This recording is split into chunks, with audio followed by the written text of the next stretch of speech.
A paz de Deus com todos, graça e paz, saudações cristãs a todos, né?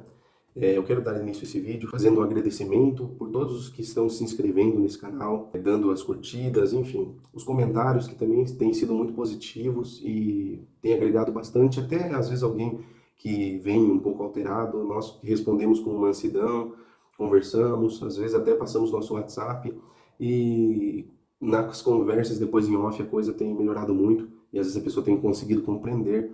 Então o amor é algo muito complexo. Na palavra de Deus, o Senhor ele fala em Hebreus, eu vou colocar aqui no vídeo, vocês pausam e leiam, por favor. Onde o Senhor claramente diz como é a relação de um pai. O pai ele corrige o filho quando ele o ama. Hoje em dia nós vemos um mundo muito lacrado, né? Tudo é muito cheio de mimimi. As pessoas realmente elas não conseguem ser pais de verdade. Eles acabam, por medo dos seus filhos não os amarem, eles dão uma soltada, né? Dão uma tirada da mão, porque afinal de contas, quem sabe meu filho vai acabar me odiando. Sendo que nós vemos pessoas que tiveram educações extremamente rígidas, amando seus pais mais ainda e demonstrando isso na velhice, né? E não abandonando seus pais. Eu não estou falando aqui de pessoas espancadoras, pessoas aqui que não têm um equilíbrio no momento da educação, mas o pai bíblico é aquele que corrige o seu filho. E isso é demonstração, sim, de amor. Então, quando nós falamos a respeito de algum ponto, muitas pessoas elas entendem que nós não estamos amando elas, mas na verdade o que estamos fazendo é corrigindo algo que está errado na vida delas, para o bem delas.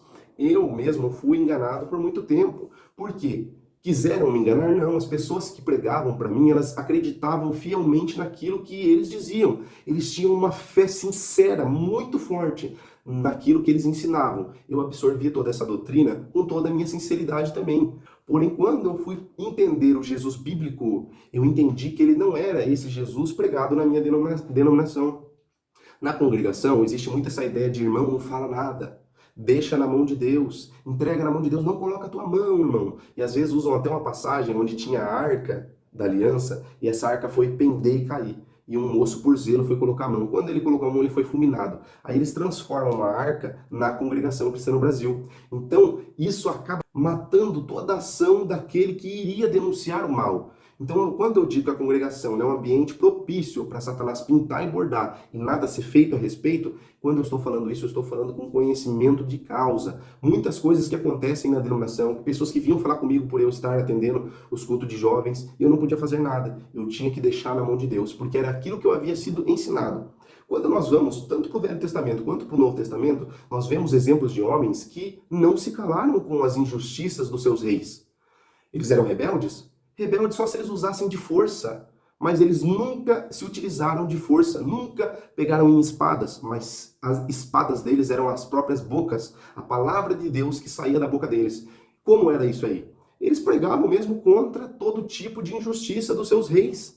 Eram homens chamados de profetas. Eles profetizavam o futuro de Israel, de uma nação, desde que eles não se convertessem, desde que eles não se arrependessem. A pregação do verdadeiro profeta ela realmente leva o homem ao arrependimento. Ela demonstra o perfeito desejo de Deus, a perfeita vontade de Deus, e a maioria deles eram profundos conhecedores das leis de Deus. Leis essas que Moisés recebeu da parte de Deus e Josué foi indicado pelo próprio Deus a meditar nelas de dia e de noite, para não se desviar nem para a direita nem para a esquerda. Mas muitos desses reis deixaram a lei de Deus, não meditavam mais nelas, e por isso se desviaram tanto. Mas Deus levantava profetas, homens valentes que pregavam a verdade, doa quem doer, mesmo que tivessem o risco de serem mortos. No Velho Testamento existem muitas passagens poderosas, tanto de homens que ao clamar a Deus, fogo desceu do céu para os defender, muitos foram cegados em outras passagens. Eu vou estar colocando as passagens aqui que eu estou mencionando, mas também teve casos de homens que foram para o calabouço, teve o caso de homens que foram entregues a cadeias, teve o caso de homens que foram realmente martirizados e mortos, perseguidos. E meu irmão, se você parar para pensar, todos eles amavam.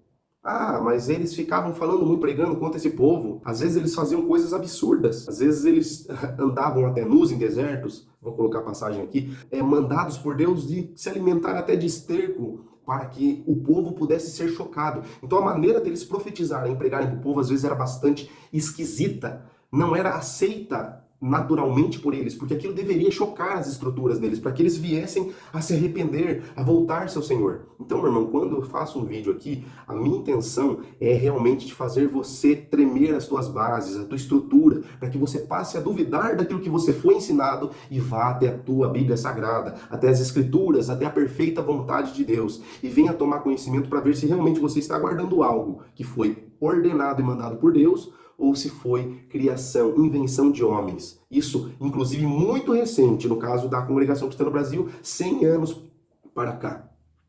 Então vamos lá. Vamos falar de Jesus Cristo. Ele era a própria pessoa do amor. Quando nós vemos lá sobre a caridade, ela não folga com a injustiça, mas com a verdade. A ação de Cristo, ele sendo a própria caridade, ele sendo o próprio Deus, o que nós vemos Jesus Cristo fazer? Será que ele se calou pelas injustiças pregadas e ensinadas pelos fariseus da sua época? Leia Mateus 23 e muitas outras passagens. Quando nós lemos o livro de João, realmente nós nos chocamos com um Jesus diferente daquele que é nos ensinado. Porque muitos falam de um Jesus paz e amor, mas Jesus ele não fala nada de paz, mas sim de espada. Ele trouxe paz para os seus, a paz de espírito, aquela paz salvífica, quando o homem ele entende que ele recebeu a salvação pela fé em Cristo Jesus, realmente essa paz entra dentro do seu coração. Mas nas relações familiares, isso trouxe muito mais espada. Ele veio por pai contra filho, filha contra sogra, nora contra, enfim. Os inimigos do homem serão os da sua própria casa. Isso foi o que disse nosso Senhor. E quando ele tratava com os fariseus, ele muitas das vezes até xingava eles, ofendia eles. Como? Como assim, irmão? Raça de víboras é uma ofensa para você ou não? Vai pesquisar o que é uma víbora. Serpente. Sepulcro caiado. Ou em outras traduções, sepulcro pintado de branco. Pesquise para você ver o que significa isso. Lindos por fora. Olha, um elogio. Mas cheios de ossos de mortos por dentro. Por dentro eles estavam mortos. Isso ofende ou agrada alguém? Pregar a verdade às vezes vai ofender. Mas Cristo ele era enérgico. Em momentos, o zelo de Deus consumiu ele. Ele fez a zorrague de cordéis, que em outras traduções está até como um chicote, e ele expulsou todos os vendilhões de lá. Ah, mas Cristo usou de violência? Meu irmão, não é porque ele estava em carne, mas é porque o zelo de Deus às vezes faz com que o homem ele haja de maneira enérgica. Como foi elogiado aquele homem no Velho Testamento, porque ele teve zelo por Deus. Eu vou colocar a passagem aqui porque é até bastante pesado. Para quem é realmente muito mimimi, para esse povo da nossa geração, dos dias de hoje, realmente as coisas que acontecem, nessas demonstrações de amor pela palavra de Deus, de zelo pela verdade, ela faz com que alguém veja aquilo com maus olhos, se entristeça, ache que a pessoa não está o amando, por às vezes usar-se de algumas palavras pesadas na repreensão. E nós temos outras inúmeras passagens dos próprios apóstolos, como Paulo, entrando nas sinagogas e pregando nas sinagogas deles mesmos, a ponto de ser expulsos. Também temos o caso do apóstolo Pedro, que ele foi aconselhado pelos ministros da época a parar de falar no nome do Senhor Jesus. Mas ele não parou, porque mais convinha agradar a Deus do que aos homens, mesmo que esses homens fossem autoridade. Nós não nos rebelamos contra a autoridade. Se a condenação pelo nosso ato de falar de Deus nos levar à morte, devemos nos entregar. Agora, se Deus quiser mandar um anjo, como no caso de Pedro, e nos libertar, é vontade de Deus, soberania de Deus. Porém, se ele quiser nos entregar, como no caso de Tiago, na mesma passagem, for morto, é vontade de Deus, é plano de Deus. Estevão, homem poderoso, cheio de Deus, ele pregou a ponto dos homens taparem os seus ouvidos. Vou colocar aqui no texto, na descrição.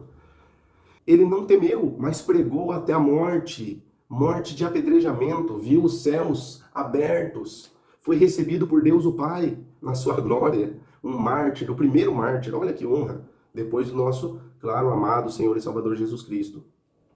Meu irmão, pregar a verdade é a nossa obrigação. Doa quem doer. Se a pessoa se machuca, é porque ela está na mentira, como fala na palavra de Deus. As trevas não aceitam a luz. As trevas não compreenderam a luz. Quando alguém está tomado por Jesus Cristo, pelo zelo da palavra de Deus, aqueles que não têm o mesmo zelo, mas às vezes estão se apegando em outras coisas, eles vão se sentir ofendidos, porque estão em trevas. Mas a partir do momento que Deus acha graça de abrir o coração de alguém e colocar ali o arrependimento, como fala na palavra de Deus, vou colocar aqui também, aí, meu irmão, tu ganha uma alma, é perdoado os pecados dela, aquela multidão toda de pecados, toda aquela vida de rebeldia contra Deus é perdoada quando há um arrependimento sincero, a pessoa se quebranta na presença de Deus, entende? Eu estava verdadeiramente enganado, eu estava verdadeiramente seguindo mandamentos de homens, eu estava verdadeiramente dizendo amém para tudo, sendo omisso, deixando tudo acontecer acontecer, o demônio pintar e bordar sem fazer nada.